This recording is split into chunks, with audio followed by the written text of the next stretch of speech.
Hello students, welcome back to Shubham lecturer channel. तो student, इस video में हम क्लास 12 हिंदी व्याकरण के 32 नंबर को एक ही वीडियो में क्लियर करेंगे। तो स्टूडेंट, अगर आप क्लास 12 में हैं और आपको भी बोर्ड एग्जाम देना है तो इस वीडियो को लास्ट तक देखते रहें ताकि आपका एक भी topic hello student, class 12 Hindi के एक इंपॉर्टेंट वीडियो में आपका स्वागत है। तो स्टूडेंट, अगर आप भी क्लास 12 में हैं और बोर्ड एग्जाम देने की तैयारी कर रहे हैं तो इस वीडियो को लास्ट तक देखिए। इसका नाम है राष्ट्र का स्वरूप। इससे एक पैसेज को सॉल्व करेंगे। तो अगर इस पैसेज को आप सॉल्व कर लेते हैं तो आप लोग आसानी से किसी भी लेसन के किसी भी पैसेज को सॉल्व कर सकते हैं। तो स्टूडेंट, हो सके तो इस वीडियो को लाइक कर दीजिएगा और चलिए हम लोग वीडियो को शुरू करते हैं। तो देखिए स्टूडेंट, हमने एक यहाँ पर पैसेज लिया है, कुछ इस प्रकार का पैसेज होगा, ठीक है। इसके नीचे 5 क्वेश्चन दिए रहेंगे इसी पैसेज से रिलेटेड, जिसका आंसर अगर आप देंगे तो एक क्वेश्चन का 2-2 नंबर, तो 5 क्वेश्चन का 10 नंबर आपको मिलेगा, ठीक है। तो चलिए हम सॉल्व करते हैं आज। तो वो ट्रिक हम सीखेंगे जिससे आप किसी भी लेसन का पैसेज सॉल्व कर सकते हैं। तो देखिए पैसेज सबसे पहले हम पढ़ते हैं। मातृभूमि पर निवास करने वाले मनुष्य राष्ट्र का दूसरा अंग है। पृथ्वी हो और मनुष्य ना हो तो राष्ट्र की कल्पना असंभव है। पृथ्वी और जन दोनों के सम्मिलन से ही राष्ट्र का स्वरूप संपादित होता है। जन के कारण ही पृथ्वी मातृभूमि की संज्ञा प्राप्त करती है और पृथ्वी माता है और जन सच्चे अर्थों में पृथ्वी के पुत्र हैं, ठीक है। इतना आपको पैसेज दिया गया, किसी भी लेसन से अगर दिया जाए तो मैं बताता हूं आपको, ठीक है। सबसे पहला क्वेश्चन आपका यही होगा जो यहां पर देख रहे हैं आप। उपयुक्त गद्यांश के पाठ और लेखक का नाम लिखिए। अगर किसी भी चैप्टर से पूछा जाता है तो उसके पाठ और लेखक का नाम आपको पहले लिखना होगा, जिसके लिए आपको 2 नंबर मिलेगा। फिर उसके बाद इसी पैसेज जो ऊपर हमने पढ़ा इसी से रिलेटेड दूसरा क्वेश्चन रहेगा कि रेखांकित अंशों की व्याख्या कीजिए, 2 नंबर का। देखिए यहां पर आपको बहुत सारे बच्चे क्या करते हैं, इस पूरे पैसेज की व्याख्या लिख देते हैं, पर वो ऐसा आपको नहीं करना है। जो ये रेखाएं खींची गई हैं जिन शब्दों के नीचे वाक्य के, इन्हीं का आपको अर्थ बताना है, व्याख्या करना है। जैसे सिर्फ इतना का, पृथ्वी माता है और जो जन है सच्चे अर्थों में पृथ्वी के पुत्र हैं, इसी का आपको व्याख्या लिखना है, ठीक है। इसके लिए आपको 2 नंबर दिया जाएगा अगर आप इन रेखांकित अंशों की व्याख्या कर लेते हैं। तीसरा क्वेश्चन आपका इसी पैसेज से रिलेटेड होगा। जैसे यहां पर है कि राष्ट्र की कल्पना कब असंभव है। अभी मैं आपको सभी के आंसर बताऊंगा, बस आप देखते जाइए। राष्ट्र की कल्पना कब असंभव है, ठीक है। जो हमारा राष्ट्र है इसकी कल्पना कब असंभव मानी जाती है। चौथा बच्चों, पृथ्वी और जन दोनों मिलकर क्या बनाते हैं। पृथ्वी जो है और जन, जन का मतलब लोग, दोनों को मिलकर क्या बनाते हैं। जो इस धरती पर मनुष्य है वो और पृथ्वी दोनों मिलकर किसका निर्माण करते हैं। और 5वां क्वेश्चन हमारा है, पृथ्वी कब मातृभूमि की संज्ञा प्राप्त करती है। देखिए हमने आपको 5 क्वेश्चन बताया, जिसके लिए आपको अगर 5 करते हैं तो 2-2 नंबर हर एक क्वेश्चन का आपको मिलेगा, और 5 अगर आप करते हैं तो 10 नंबर मिलेगा। तो चलिए हम इस पैसेज को स्टेप बाय स्टेप सॉल्व करते हैं, एक एक क्वेश्चन के आंसर के साथ। तो चलिए स्टूडेंट स्टार्ट करते हैं। तो स्टूडेंट देखिए, अब हम सॉल्व करते हैं अपना प्रश्नोत्तर नंबर 3, यानी कि ये आपके बोर्ड एग्जाम में तीसरा क्वेश्चन होगा। तो आपको ऐसे लिखना होगा प्रश्नोत्तर 3, ठीक है। अब देखिए सबसे पहला आपका क्वेश्चन है, उपयुक्त गद्यांश के पाठ और लेखक का नाम लिखिए। जो ऊपर बच्चों लिया गया था, हम लोगों ने पैसेज लिया था, उसके लेखक का नाम और पाठ का नाम आपको लिखना है। तो देखिए हम इस प्रकार से भी लिख सकते हैं या फिर संदर्भ लिखकर भी लिख सकते हैं। संदर्भ में हम क्या लिखेंगे, प्रस्तुत गद्यांश हमारी पाठ्य पुस्तक हिंदी के राष्ट्र के स्वरूप नामक पाठ से लिया गया है और इसके लेखक जो है वो वासुदेव शरण अग्रवाल जी हैं, ठीक है। इतना आप लिख सकते हैं, या फिर डायरेक्टली आप उत्तर का लिखकर लिख सकते हैं। लेखक का नाम क्या लिखना है आपको, डॉक्टर वासुदेव शरण अग्रवाल इसके लेखक हैं, ठीक है। तो हम यहां पर लिख देते हैं डॉक्टर वासुदेव, ठीक है, शरण अग्रवाल। तो इसके लेखक का नाम हमने बच्चों लिख दिया। ऐसे आप भी लिख सकते हैं या फिर संदर्भ लिखकर भी आप लिख सकते हैं। अब देखिए बच्चों, पाठ का नाम क्या है। पाठ का हमारे नाम है राष्ट्र का स्वरूप। अब इतना अगर आप लिख देते हैं बच्चों तो इतने के लिए आपको 2 नंबर दे दिया जाएगा एग्जामिनर के द्वारा। तो देखिए बच्चों, इसी प्रकार से आपको लिखना है, या फिर आप संदर्भ लिखकर भी लिख सकते हैं, आपको नंबर मिल जाएगा। तो देखिए लेखक का नाम डॉक्टर वासुदेव शरण अग्रवाल और पाठ का नाम राष्ट्र का स्वरूप। तो देखिए पहला क्वेश्चन हमने 2 नंबर कंप्लीट कर लिया, बचे आपके 8 नंबर। तो दूसरा क्वेश्चन हमारा है, रेखांकित अंश की व्याख्या कीजिए। बच्चों जो आपके पैसेज में रेखांकित अंश था, या देखिए ये देखिए, पृथ्वी माता है और जन सच्चे अर्थों में पृथ्वी के पुत्र हैं। तो इसकी व्याख्या हमें किस प्रकार से लिखनी है, देखिए यहां पर समझिए मैंने किस प्रकार से इसे लिखा है। देखिए यहां पर आपको थोड़ा सा लिखना है कि लेखक के अनुसार, या फिर लेखक कहता है कि किसी भी राष्ट्र का अस्तित्व एवं विकास तभी संभव है जब वहां के निवासी अपने राष्ट्र की पृथ्वी अथवा भूमि को अपनी माता के समान माने। देखिए कुछ बढ़ा चढ़ाकर यहां पर लिख दिया गया है, और जो आपका क्वेश्चन में लिखा था वो देखिए क्या लिखा था यहां पर। पृथ्वी माता है और जन सच्चे अर्थों में पृथ्वी के पुत्र हैं। ठीक है, तो इसी प्रकार से आप यहां पर भी लिख सकते हैं। तो यहां पर देखिए स्टूडेंट कुछ बदल कर लिख दिया गया है, उसी अर्थ एक ही है लेकिन थोड़ा सा अलग लिखा गया। लेखक के अनुसार किसी भी राष्ट्र का अस्तित्व एवं विकास तभी संभव हो जब वहां के निवासी अपने राष्ट्र की पृथ्वी अथवा भूमि को अपनी माता के समान माने और स्वयं को उसका सच्चे अर्थों में पुत्र। यही उसमें भी तो लिखा था कि पृथ्वी हमारी माता है और जन उस सच्चे अर्थों में उनके पुत्र हैं। ठीक है, तो आपको थोड़ा विस्तार में लिखना है ताकि व्याख्या की तरह लगे और आपको एग्जामिनर 2 नंबर दे। तो देखिए आगे, भूमि के प्रति माता और पुत्र का भाव ही राष्ट्र के प्रत्येक जन को अपने राष्ट्र की प्रगति के लिए प्रेरित करता है। अब आप थोड़ा सा अपनी तरफ से अच्छे से लिख दीजिए कि थोड़ा सा और अच्छा लगे। ठीक है, और उसी पैसेज से रिलेटेड होना चाहिए। जैसे देखिए भूमि, पृथ्वी इस पैसेज में है राष्ट्र के स्वरूप में, तो भूमि के प्रति माता और पुत्र का भाव जो है ही राष्ट्र के प्रत्येक जन को अपने राष्ट्र की प्रगति के लिए प्रेरित कर सकता है। तो इसका सीधा सीधा मतलब है बच्चों कि जो पृथ्वी है वो लोगों की यानी कि जन की, मनुष्यों की माता के समान समझना चाहिए मनुष्यों को। किसको? पृथ्वी को। ठीक है, तो इतना आपको लिखना है जिसके लिए आपको 2 नंबर दिया जाएगा। रेखांकित अंशों की व्याख्या अगर आप अच्छे से लिख देते हैं तो। अब देखिए हमारा तीसरा क्वेश्चन यहां पर आता है, इसको समझते हैं। तीसरा क्वेश्चन हमारा बच्चों, राष्ट्र की कल्पना कब असंभव है। अब इसको हम लोग लिखते हैं, राष्ट्र की कल्पना कब असंभव है। ठीक है, तो इसका आंसर स्टूडेंट हम यहां पर लिख देते हैं तीसरे का, यदि केवल, इसका आंसर है आप लोग ऐसे लिख सकते हैं, यदि केवल पृथ्वी हो। ठीक है, यदि केवल पृथ्वी हो और उस पृथ्वी, आप लोग ऐसे लिखिएगा। ठीक है, थोड़ा अच्छा लगे, उस पृथ्वी पर कोई भी जन ना हो, कोई भी जन ना हो। अब जन का मतलब तो आप लोग जानते ही होंगे, मनुष्य। ठीक है, जन ना हो तो राष्ट्र की कल्पना असंभव है। तो राष्ट्र की कल्पना असंभव है। तो यानी कि अब आप भी लिख सकते हैं बच्चों कि राष्ट्र की कल्पना कब असंभव है।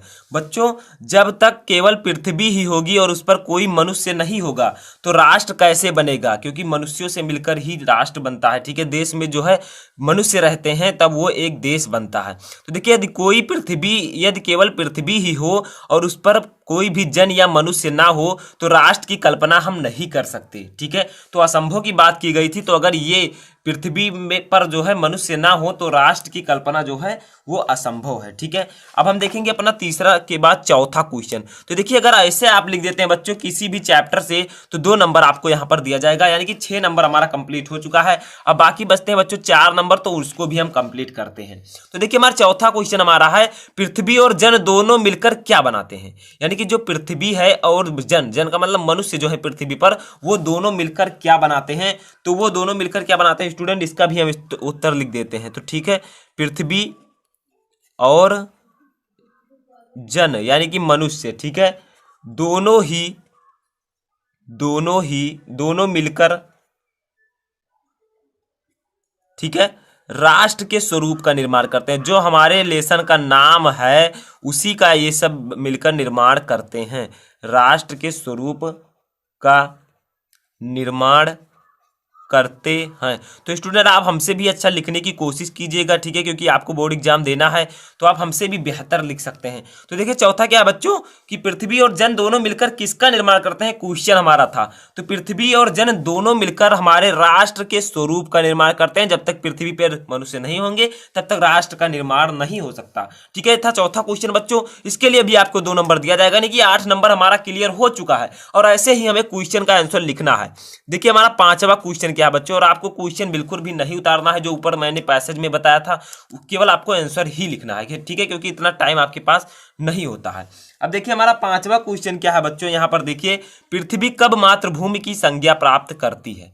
यानी कि 5वां क्वेश्चन दिया गया है बच्चों 2 नंबर के लिए, पृथ्वी कब मातृभूमि की संज्ञा प्राप्त करती है। तो इसका भी आंसर हम लिखते हैं यहां पर, पृथ्वी, ठीक है, मातृभूमि। तो आप लोग इसे नोट भी कर सकते हैं, बहुत ही ज्यादा इंपॉर्टेंट है। ठीक है, मातृभूमि की संज्ञा का मतलब जब मातृभूमि, पृथ्वी को मातृभूमि कब कहा जाता है, ठीक है।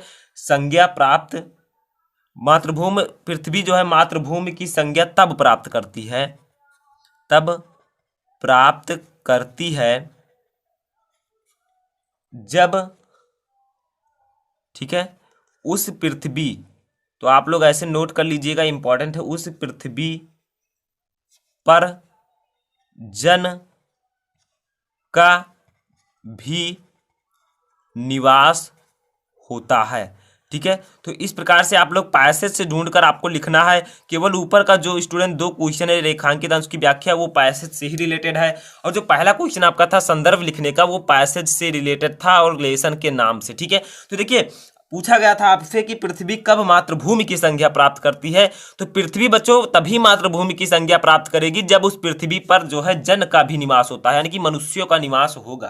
तो देखिए पृथ्वी मातृभूमि की संज्ञा तब प्राप्त करती है जब उस पृथ्वी पर जन का भी निवास हो। तो इसका अर्थ यह है स्टूडेंट कि अगर पृथ्वी पर मनुष्य होंगे तभी पृथ्वी को मातृभूमि की संज्ञा दी जाएगी, ठीक है। तो क्वेश्चन आपका यह भी क्लियर हो चुका है कि पृथ्वी कब मातृभूमि की संज्ञा प्राप्त करती है, जब पृथ्वी पर मनुष्यों का निवास हो। तो स्टूडेंट इस प्रकार से आप किसी भी पैसेज को हिंदी में सॉल्व कर सकते हैं, जिस प्रकार से मैंने आपको एक पैसेज सॉल्व कर बताया है जो कि 10 नंबर। तो स्टूडेंट हिंदी संस्कृत में महत्वपूर्ण श्लोक या पद्यांश दोनों एक ही है स्टूडेंट, ये पूछा जाता है जो कि 7 नंबर का पूछा जाता है। तो स्टूडेंट इससे पहले मैंने एक वीडियो में आपको बताया है, ठीक है, इंपॉर्टेंट जो श्लोक है उसको मैंने सॉल्व कराया है। तो स्टूडेंट आज के इस वीडियो में हम एक और इंपॉर्टेंट श्लोक को सॉल्व करेंगे जो कि दूसरे लेसन का है, यानी कि फर्स्ट लेसन का ये श्लोक है। तो चलिए स्टूडेंट देखते हैं कि ऐसे अगर आपके बोर्ड एग्जाम में श्लोक पूछे जाएंगे तो आपको स्टेप बाय स्टेप क्या करना है, किस प्रकार से कॉपी में लिखना है, ठीक है। तो इस वीडियो को लास्ट तक देखते रहें। अगर वीडियो पसंद आता है तो वीडियो को लाइक कर दीजिएगा। तो स्टूडेंट सबसे पहले आपको करना क्या है, यहां पर आपको बोर्ड एग्जाम में डालना होगा प्रश्नोत्तर, ठीक है, प्रश्नोत्तर 8। मान लीजिए ये 8 का खा, 8वां का खा स्टूडेंट ये पूछा जाता है आपके बोर्ड एग्जाम में। तो आपको ऐसे ही हेडिंग को डालना है, बोर्ड एग्जाम में स्टेप बाय स्टेप मैं बता रहा हूं, आपको ऐसे ही जाकर वहां पर लिखना है, ठीक है। प्रश्नोत्तर नंबर 8 का खा है ये, तो आप लोग 8 का खा डाल दीजिए। अब देखिए बच्चों आपसे पूछा क्या जाएगा कि इस श्लोक का आपको संदर्भ सहित व्याख्या करना होगा, यानी कि अनुवाद करना होगा, ठीक है। तो हम संदर्भ सबसे पहले लिखेंगे जो कि आपके बोर्ड एग्जाम में पूछा जाता है। तो देखिए यहाँ पर सबसे पहले हमें लिखना होगा संदर्भ। तो संदर्भ कैसे लिखते हैं इसको मैंने ऑलरेडी आपको बता दिया है, अगर आपको नहीं पता है तो आप लोग जाकर देख सकते हैं या फिर मैं यहाँ पर भी आपको बताऊंगा। तो देखिए स्टूडेंट संदर्भ में आपको क्या लिखना होता है, प्रस्तुत पद्यांश। जो ये श्लोक है स्टूडेंट इसको हम पद्यांश भी कह सकते हैं या फिर आप श्लोक कहिए, ठीक है। तो प्रस्तुत पद्यांश हमारी पाठ्य पुस्तक, हमारी पाठ्य पुस्तक, ठीक है, आपको ऐसे बिल्कुल लिखना है कि अब ब्लैक पेन से आपको यहाँ पर लिखना है स्टूडेंट संस्कृत भाग, यानी कि ये संस्कृत से लिया गया है तो आप लोग लिख सकते हैं संस्कृत भाग, ठीक है, इसको ब्लैक पेन से लिखा गया है। तो संस्कृत भाग आपको ब्लैक पेन से लिखना है। अब आगे लिखना है बच्चों में संकलित। अब किस लेसन से लिया गया इसका नाम हम लिखेंगे, ठीक है। तो संकलित, और इस लेसन का जो नाम है स्टूडेंट वो है भोजस्योदार्यम। तो आप लोग लिख दीजिए यहाँ पर भोजस्योदार्यम, ठीक है। तो ये लेसन का नाम है स्टूडेंट, तो आप लोग नाम लिखिएगा जो लेसन आपके बोर्ड एग्जाम में पूछा जाता है, जिस लेसन का आप लोग उसका नाम लिखिएगा, ठीक है। तो भोजस्योदार्यम नामक पाठ से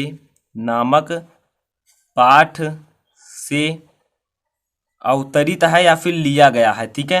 तो आप लोग कुछ भी लिख सकते हैं यहाँ पर। तो इस प्रकार से आप लोगों को संदर्भ लिखना है। इसमें लेखक का नाम नहीं दिया रहता है, जो हिंदी में आपको लेखक का नाम भी देखने को मिलेगा, लेकिन संस्कृत में आपको सिर्फ संदर्भ में लेसन का नाम लिखना होता है, ठीक है। तो आप लोग लिख सकते हैं प्रस्तुत पद्यांश हमारी पाठ्य पुस्तक या प्रस्तुत श्लोक हमारी पाठ्य पुस्तक के संस्कृत भाग में संकलित भोजस्योदार्यम नामक पाठ से अवतरित है, ठीक है। तो इस प्रकार से आप संदर्भ लिखिएगा संस्कृत में। तो आगे बढ़ते हैं बच्चों, अब हम लोग देखते हैं इसका अनुवाद कैसे करेंगे, ठीक है। तो इसकी व्याख्या हमें किस प्रकार से लिखनी है। तो देखिए क्या है स्टूडेंट, बिरल बिरला स्थूल तारा कलाल्यु सज्जनः मन इव मुने सर्वत्रयो प्रसन्न भून्नभः अप्सरित च ध्वांतम चित्ता सतमेव दुर्जनः एंड ब्रजति च निशा क्षिप्रम लक्ष्मी नुद्यामिनाऊ। ठीक है, तो इस प्रकार से आप लोग सबसे पहले इसको पढ़िएगा, ये सीखिएगा कि किस लेसन से लिया गया है। यहाँ पर तो मैंने लिख दिया है, ठीक है, लेकिन आपको वहाँ पर पहचानना होगा।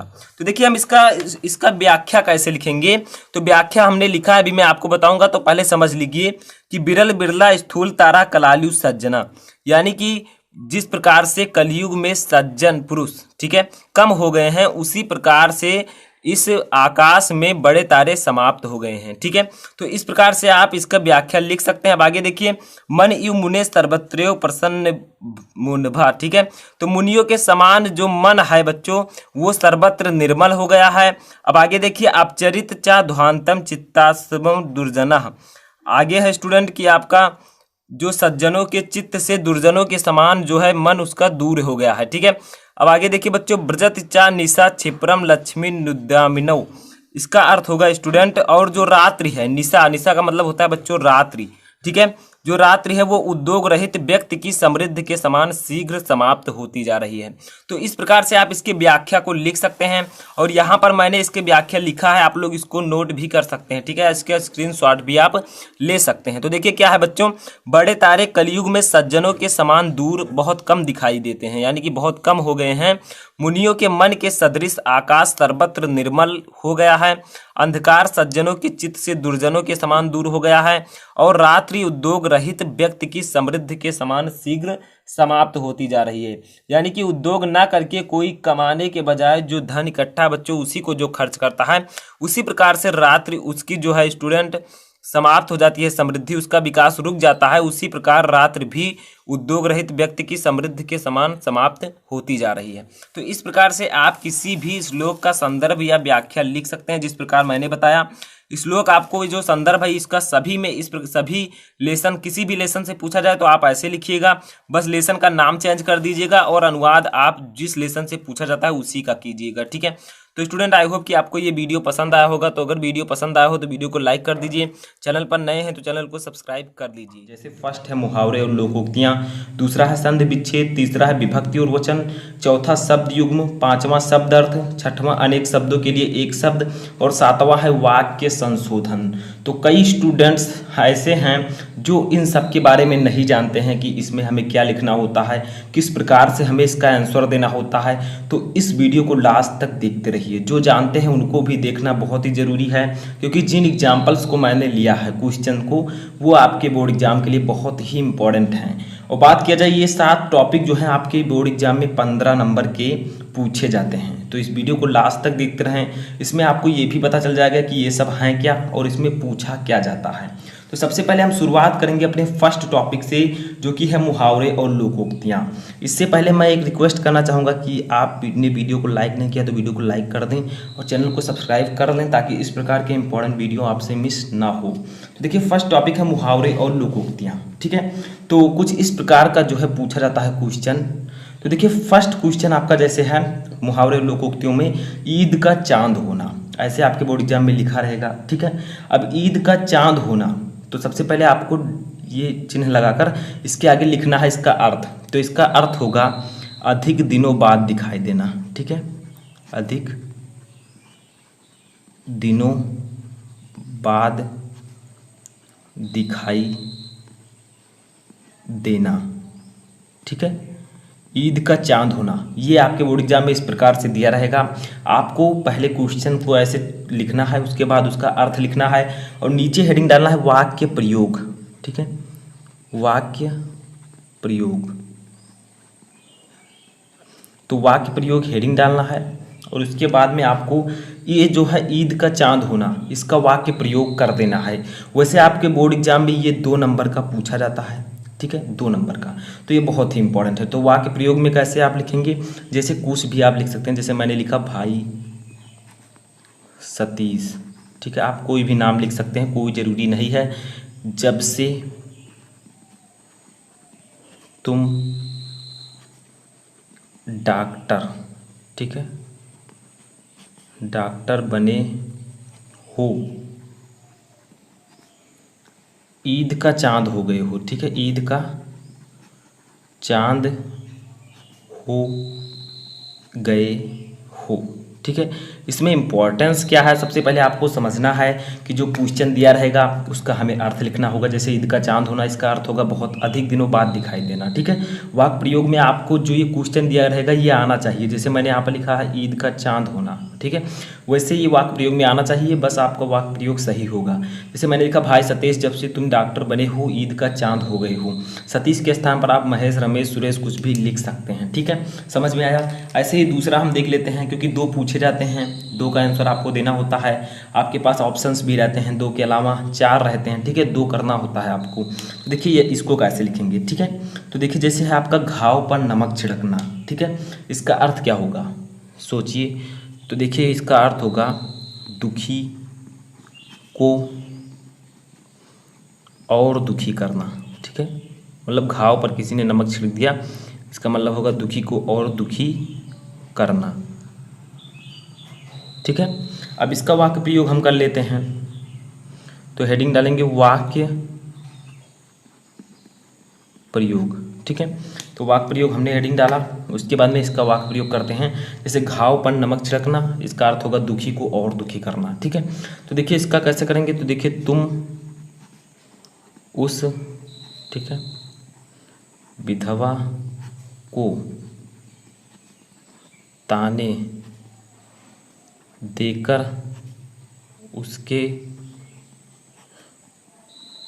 घाव पर नमक क्यों छिड़क रहे हो, ठीक है। तो इस प्रकार से आप लोग क्या कर सकते हैं, वाक्य प्रयोग कर सकते हैं, ठीक है, रहे हो। तो देखिए इसका अर्थ क्या होगा, जैसे घाव पर नमक छिड़कना यानी कि दुखी को और दुखी करना। जैसे देखिए वाक्य प्रयोग में मैंने क्या लिखा, तुम उस विधवा को ताने देकर उसके घाव पर नमक क्यों छिड़क रहे हो, क्योंकि वो ऑलरेडी विधवा है, ठीक है, उसको वैसे ही दुख है, तो और उसको दुख क्यों दे रहे हो, तो इसका मतलब यही होगा, ठीक है। तो देखिए ये मैंने यूज कर लिया इस क्वेश्चन को, तो ये वाक्य प्रयोग हो चुका। तो देखिए अगला टॉपिक हमारा है संधि विच्छेद, ठीक है। संधि विच्छेद में कुछ भी नहीं होता है, 3 क्वेश्चन दिए रहते हैं, 3 का 3 नंबर आपको दिया जाता है अगर आप सही करते हैं, वो भी ऑब्जेक्टिव क्वेश्चंस यानी कि बहुविकल्पीय प्रश्न।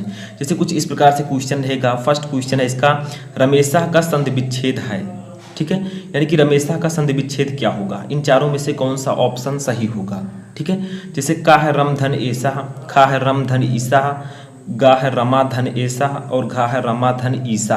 तो इसका सही आंसर क्या होगा, ठीक है। तो रमेशा का जो सही आंसर होगा वो आपका हो जाएगा घा, ठीक है, रमाधन ईसा, ये सही आंसर होगा, ठीक है। तो ऐसे ही आपको सही आंसर चुनना है, जैसे मैंने आपको बताया वैसे इस पर मैं काफ़ी वीडियो बना चुका हूँ, तो आप जाकर देख सकते हैं। सेकंड देखिए क्या है, इत्यादि का संधि विच्छेद है, इन चारों में से कौन सा सही है। का है इत धन आदि, खा है इत्य धन आदि और गा है इत धन आदि और घा है इति धन आदि। तो इसका जो सही आंसर होगा वो होगा का, ठीक है, इति धन आदि। तो इस प्रकार से आपको आंसर देना होगा। 3 क्वेश्चन रहेगा, तीनों का आपको आंसर देना है, जिसके लिए 3 नंबर आपको मिलेगा। तीसरा क्वेश्चन हम देख लेते हैं इसका, यद्यपि का संधि विच्छेद है। का है यद धन अपि, खा है या धन दपि और गा है यद्या धन अपि और घा है यदि धन अपि। तो इसका जो सही आंसर होगा वो हो जाएगा यदि धन अपि, ठीक है। तो ये 3 क्वेश्चन थे, तीनों का मैंने आपको आंसर दिया। इसी प्रकार से आपको भी आंसर देना होगा। हमारा अगला टॉपिक आता है, तो देखिए हमारा अगला टॉपिक है विभक्ति और वचन, यानी कि आपको इस प्रकार से क्वेश्चन दिया रहेगा, आत्मनों में विभक्ति और वचन है, यानी कि कौन सा विभक्ति है और कौन सा वचन है। आपके पास ऑप्शन दिए रहेंगे, उसमें से सही ऑप्शन चुनना होगा, ठीक है। यही होता है विभक्ति और वचन, जिसके लिए 2 मार्क यानी कि 2 नंबर मिलते हैं। फर्स्ट देखिए क्वेश्चन है, आत्मनों में विभक्ति और वचन है। का है द्वितीय विभक्ति द्विवचन, खा है चतुर्थी विभक्ति एकवचन और गा है षष्ठी विभक्ति द्विवचन और घा है पंचमी विभक्ति एकवचन। तो इसका जो राइट आंसर होगा वो आपका हो जाएगा का, ठीक है, यानी कि द्वितीय विभक्ति द्विवचन, ठीक है। आत्मनों में जो है द्वितीय विभक्ति द्विवचन है, ठीक है। अगला क्वेश्चन हमारा है दूसरा, नामभ्या में विभक्ति और वचन है, यानी कि नामभ्या में कौन सी विभक्ति है कौन सा वचन। का है द्वितीय विभक्ति बहुवचन, खा है चतुर्थी विभक्ति बहुवचन, गा है तृतीया विभक्ति द्विवचन और घा है पंचमी विभक्ति एकवचन। तो नामभ्या का जो सही आंसर होगा वो आपका हो जाएगा चतुर्थी विभक्ति बहुवचन। ठीक है, तो ये इसका राइट आंसर हो जाएगा। समझ में आया, नामभ्या। तो ये था आपका विभक्ति और वचन जो कि 2 मार्क का पूछा जाता है और 2 नंबर आपको मिलते हैं। अगला क्वेश्चन हमारा आता है शब्द युग्म। ठीक है, अगला टॉपिक शब्द युग्म में क्या होता है, कुछ इस प्रकार से क्वेश्चन दिया रहता है। जैसे फर्स्ट दिया है अभिराम और अविराम, इसका अर्थ क्या होगा। ठीक है, तो अभिराम जो है इसका अर्थ आपको पहले देखना है, अविराम का अर्थ बाद में। जो पहले है उसका अर्थ पहले, जो बाद में है उसका अर्थ बाद में। ठीक है, तो देखिए का है सुंदर और लगातार, खा है राम और लक्ष्मण, गा है अब और तब, घा है सुंदर और मजबूत। तो अभिराम और अविराम का मतलब होगा सुंदर और लगातार, यानी कि अभिराम का मतलब होगा सुंदर और अविराम का मतलब होगा लगातार। ठीक है, आपको एक साइड से जो है देखना है। तो ये आपका का सही होगा। दूसरा है अंबुज और अंबुद, इसका सही आंसर क्या होगा। तो का है कमल और बादल, खा है जल और कमल, गा है बादल और समुद्र और घा है समुद्र और कमल। तो अंबुज का अर्थ होता है कमल और अंबुद का अर्थ होता है बादल, यानी कि इसका राइट आंसर होगा का। ठीक है, तो अंबुज और अंबुद का सही अर्थ होगा कमल और बादल। ठीक है, तो ये आपका जो था शब्द युग्म जो कि 2 नंबर का पूछा जाता है और दोनों क्वेश्चन आपको करने होते हैं। इसके बाद में हमारा अगला टॉपिक है शब्द अर्थ। शब्द अर्थ का मतलब जैसे आप पर्यायवाची शब्द लिखते थे वैसे ही। ठीक है, जैसे शब्द अर्थ में कर, कर का और क्या हो सकता है पर्यायवाची। ठीक है, तो जैसे इसका अर्थ होगा आप कर का जो है हाथ भी लिख सकते हैं, उसके बाद में टैक्स भी लिख सकते हैं। ठीक है, और किरण, ये तीनों जो है आप इसके पर्यायवाची लिख सकते हैं, यानी कि हाथ को आप कर लिख सकते हैं। ठीक है, शब्द अर्थ का मतलब जैसे आप पर्यायवाची शब्द लिखते थे, जैसे कमल का अंबुज। ठीक है, उसी प्रकार से देखिए दूसरा हमारा है कनक। ठीक है, 2 दिए रहेंगे, दोनों को आपको लिखना होगा 2 नंबर का। देखिए दूसरा है कनक, कनक का मतलब और क्या आप लिख सकते हैं, तो हम कनक को लिख सकते हैं सोना। ठीक है, और धतूरा। एक और बता देता हूँ जो कि है गेहूं का आटा। ठीक है, ये सब आप लिख सकते हैं इसका दूसरा अर्थ। तो शब्द अर्थ का मतलब होगा इस शब्द के कौन से और अर्थ आप लिख सकते हैं। ठीक है, तो ये इस प्रकार से आपको लिखना है जैसे पर्यायवाची शब्द लिखते थे। इसके बाद में हमारा गा है अनेक शब्दों के लिए एक शब्द। ठीक है, मतलब अनेक शब्द हैं जिसके लिए आपको एक शब्द चुनना है, वो भी ऑब्जेक्टिव यानी कि बहुविकल्पीय। ठीक है, जैसे फर्स्ट क्वेश्चन है जिसे जाना न जा सके। ठीक है, ये जो आपके बोर्ड एग्जाम में पूछा जाता है ये 2 नंबर का पूछा जाता है। तो देखिए जिसे जाना न जा सके उसे हम क्या कह सकते हैं। का है अज्ञेय, खा है अज्ञात, गा है अल्पज्ञ और घा है अज्ञानी। ठीक है, तो जिसे जाना न जा सके उसे हम लोग कह सकते हैं अज्ञेय। ठीक है, यानी कि अज्ञेय का मतलब होता है जिसे जाना ना जा सके। देखिए कई शब्द यहाँ पर हैं जिसका हमने सिर्फ एक अर्थ लिखा है, तो अनेक शब्दों के लिए एक शब्द, यानी कि एक शब्द हमने बताया है जो कि उसी का अर्थ है। ठीक है, इसको मैं ऑलरेडी आपको बता भी चुका हूँ जो है कई क्वेश्चन। दूसरा देखिए है जिसके समान दूसरा ना हो, उसे हम क्या कह सकते हैं।